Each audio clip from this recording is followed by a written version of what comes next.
এইবাৰ অনুষ্ঠানটি সম্পৰ্কে কিছু কথা ক'ব আৰু আদৰণি ভাষণ আগবঢ়াব চৰ্যাৰ সম্পাদক তথা বিশিষ্ট কবি লুৎফা হানুম চেলিমা বেগম বাইদেউ। মই বাইদেউক অনুৰোধ জনাইছোঁ মঞ্চলৈ আহিবলৈ।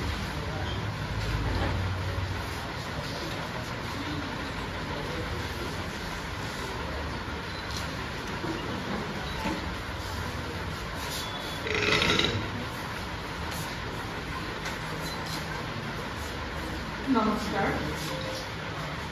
মঞ্চত উপবিষ্ট চৰ্যাৰ সভাপতি অনুভৱ বিৰক্ষীদেৱ, সমালোচক অনুবাদক অধ্যাপক ডক্টৰ কবি হিলয় দাৰী, সমালোচক আৰু অধ্যাপক ডক্টৰ বিভাস চৌধুৰী, সমন্বিতে আমাৰ আমন্ত্ৰণ ক্ৰমে এই সভাগৃহত উপস্থিত হুৰি সমাজ।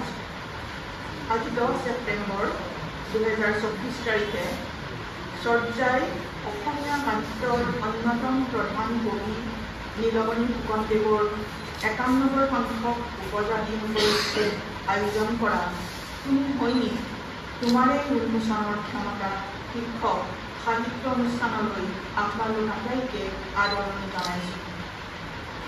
চৰ্যাৰ এয়া দ্বিতীয় আয়োজন। অকণমান উভতি গৈ চৰ্যাৰ জন্মৰ আঁৰৰ দুটামান কথা আপোনালোকক জনাবলৈ বিচাৰিছোঁ। সেয়া আছিল 10 ছেপ্টেম্বৰ 2022 চন। অসমৰ এগৰাকী স্বনামধন্য কবি কলা সমালোচক নীলমণি ফুকনদেৱৰ 89 সংখ্যক জন্মদিন উপলক্ষে তেখেতৰ কেইগৰাকীমান অনুৰাগীৰ উদ্যোগত লীলাদিত সংশোধনী নামেৰে এটি বিশেষ কাব্য অনুষ্ঠানৰ আয়োজন কৰা হৈছিল। আমন্ত্ৰিত কবিৰ কবিতা পাঠ আবৃত্তি আদিৰে বৰেণ্য কবিগৰাকীক জন্মদিনৰ শুভেচ্ছা জ্ঞাপন কৰা হৈছিল। পৰৱৰ্তী সময়ত সেই অনুৰাগীসকলেই চৰ্যা গঠন কৰে 2000 চন অৰ্থাৎ এই বছৰৰে জানুৱাৰী মাহত। কবি নীলমণি ফুকনদেৱৰ প্ৰথম স্মৃতি দিৱস উপলক্ষে গোলাপী জামুৰ লগ্ন শীৰ্ষক এখন কবি সমাৰোহৰ আয়োজন কৰে চৰ্যাই 19 জানুৱাৰী 2024 তাৰিখে। স্মৃতিচাৰণমূলক অনুষ্ঠানটিত কবিতা পাঠ আবৃত্তি আদিৰে কবিগৰাকীলৈ শ্ৰদ্ধা নিবেদন কৰা হয়। আৰু আজিৰ এই আয়োজনত আমি 2021 পৰা 2023 বৰ্ষত প্ৰকাশিত তৰুণ কবিসকলৰ 4টাকৈ নিৰ্বাচিত কাব্য সংকলনৰ বিষয়ে সমালোচনাত্মক পৰ্যালোচনা আগবঢ়াবলৈ সাম্প্ৰতিক সময়ৰ দুগৰাকী বিশিষ্ট সমালোচকক আমন্ত্ৰণ জনাই আনিছোঁ। আমাৰ উদ্দেশ্য সম্পৰ্কে নিমন্ত্ৰণী পত্ৰত কৈছোঁ যে সদা স্নেহশীল এখন আশীৰ্বাদৰ হাতেৰে তৰুণ প্ৰজন্মক অনুপ্ৰাণিত কৰি অহা নীলমণি ফুকনৰ জীৱন দৰ্শনক প্ৰৱহমান কৰি ৰাখিবলৈ আমি প্ৰয়াস কৰিছোঁ।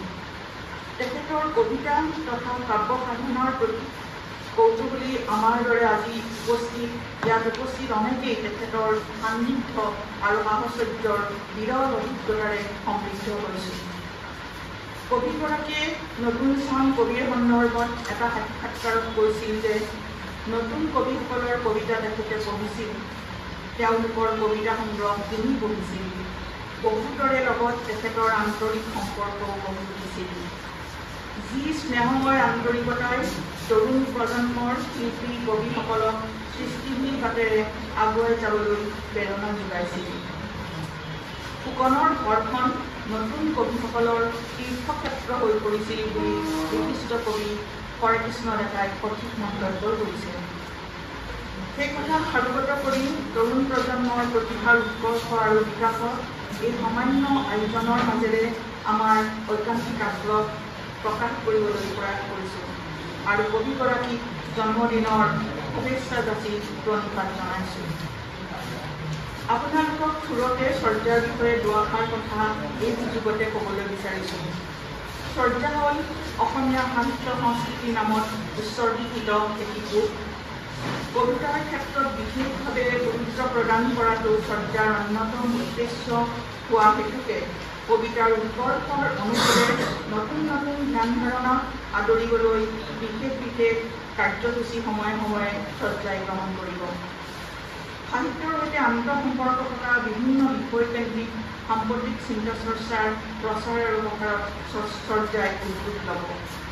সৰ্বোপৰি জ্ঞানপীঠ বঁটা বিজয়ী নীলমণি ফুকনৰ সৃষ্টিৰাজিৰ বিভিন্ন দিশৰ বিষয়ে চৰ্চা কৰাটো চৰ্যাই বিশেষ গুৰুত্ব প্ৰদান কৰিব বুলি মনস্থ কৰিছে।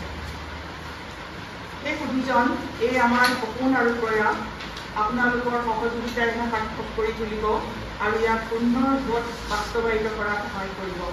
আগৰ দৰে আজিৰ দৰে অনাগত দিনবোৰতো আপোনালোকৰ সহযোগিতা একান্ত কামনা কৰি সকলোকে পুনৰবাৰ আদৰণি জনাই মোৰ আদৰণি সমানৰ উদ্দেশ্য সামৰিছোঁ। ধন্যবাদ।